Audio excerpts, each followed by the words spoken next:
Welcome back. You're watching SABC News at Prime Time. Now, last year, an advocate from Cape Town, Robin Stransom-Ford, appealed to the High Court to have permission to end his life being assisted by a doctor. The courts allowed him this appeal, but the prosecuting authorities have said that this was wrong, and they've appealed to the Supreme Court. And today, the Supreme Court has ruled in their favor. So we now cross to Mthunzi Mhaga, who's the spokesperson, to tell us a little bit more about what this appeal process means. Thank you very much for joining us on the program, Advocate Mhaga. Please tell us what your thoughts are on reaction on the Supreme Court's judgment.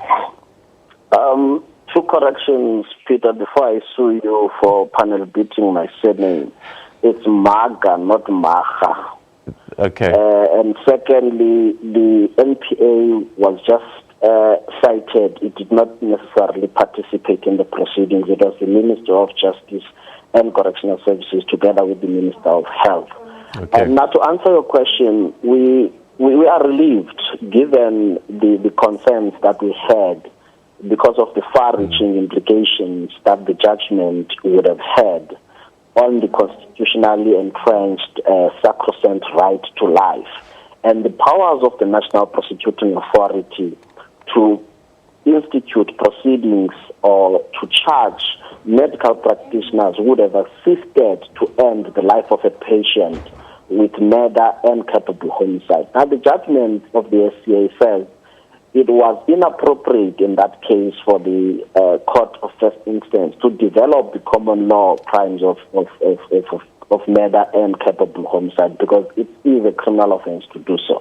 And ethically, Peter, it is undesirable because doctors took an oath of office to preserve and save lives, not to end life. It was on that basis that we took this matter up on appeal, given the fact that it was opening up an uncontrollable free-for-all window, which the judge said, I am not setting a precedent. This is case-dependent. But we are saying the principle of judicial precedent says you follow the previous judgment. So there was no way that a patient who's terminally ill would not follow that judgment, which is why the court, the FCA, set it aside and said, we are restating the law as it is because it was incorrectly applied. So isn't it the job of the law to evolve with the times and the feelings of society at any given moment in time? People are saying that, Dignity South Africa, for example, that, it's inhumane not to allow somebody who is suffering and is terminally ill not to have the right to be able to end that life. There is a sacred enshrined right to life in the Constitution. And the right to human dignity is not absolute and can justifiably be limited, which is why the judges were of the view that the court of first instance incorrectly applied the law in that instance. Dignity, and as such, you open a free window for people to use that as a precedent. And apparently, there's no legislation out with assisted suicide euthanasia in South Africa. Until such time that there is, it remains illegal. So what happens now? Dignity South Africa suggesting that they might take it to the Constitutional Court, or is this the end of the matter in your view? Look, in as far as the SCA is concerned, it's final.